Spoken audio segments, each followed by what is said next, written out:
Hello YouTube, my name is Infamousdouche, and I'm here today instead of Frostimud, so we have this account split.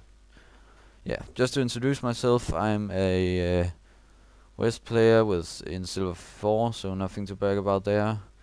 And I'm mostly playing support, as you can see. 47 gates with Ludo, and down to Leona. And my elo is slightly climbing, just wanted to say that. Yay!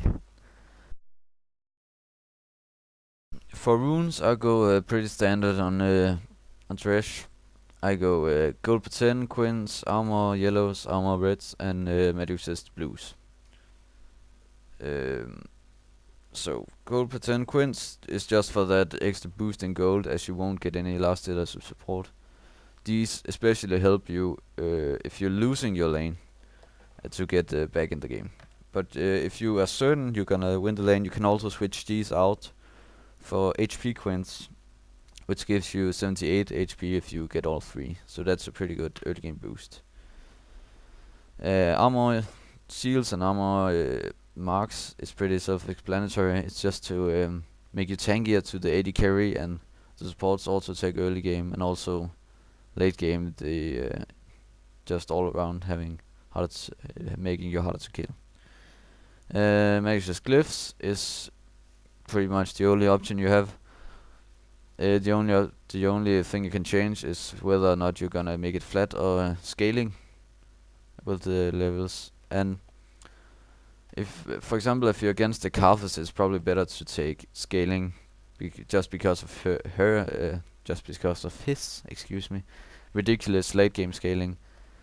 Or if you're against a team with a Kha'Zix Smith and your enemy support is AP Nidalee, it's probably better to take flat magic resist. For the runes, I use a rune page I saw on Crebo stream, so I cannot brag about being original, but it'll do.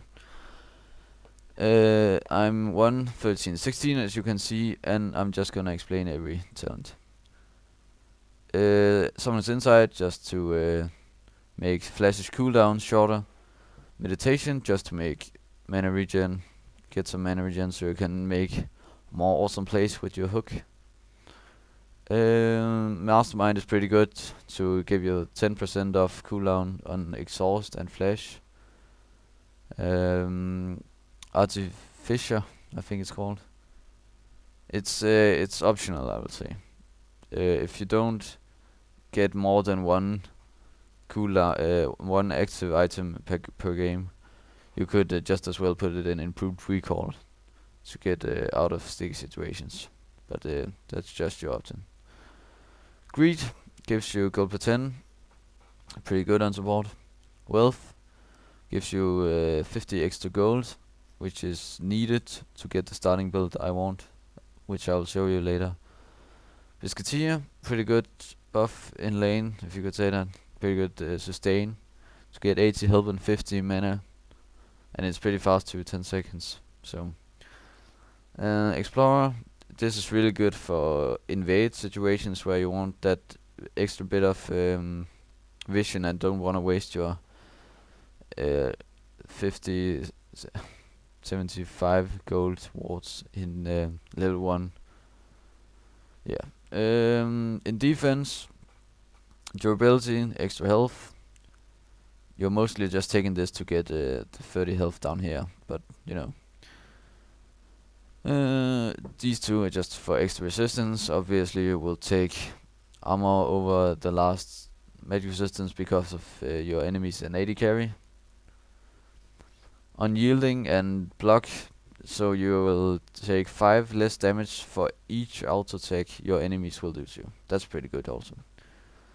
And just by the way, the reason I'm not taking these 3 is 1, Crabber didn't, and 2, I don't really like pickpocket because of you always want to go in and get that extra gold, but most of the time it's really hard to know when you can go in for that auto attack and when it's just stupid and gonna get you to lose a lot of health. So I don't really like that.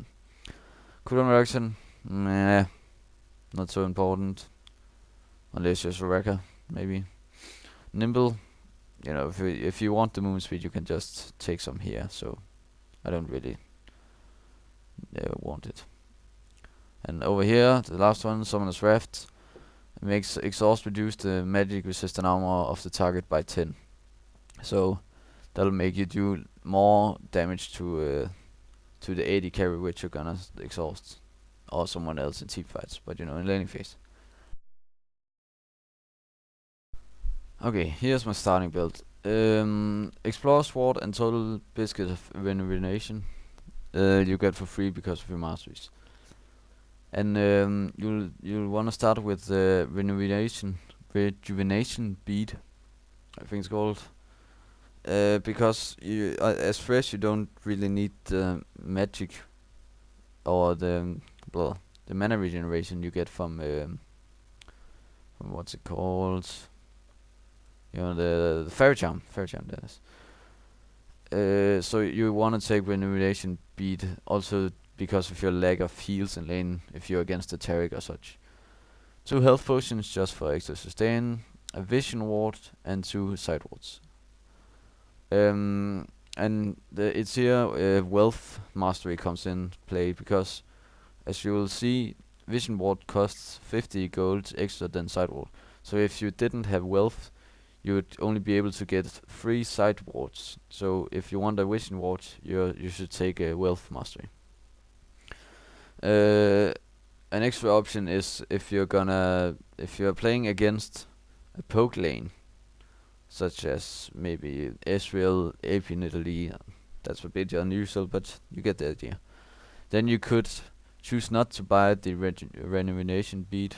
I can't really say that, can I? Oh well, you can sell that, or you cannot buy it.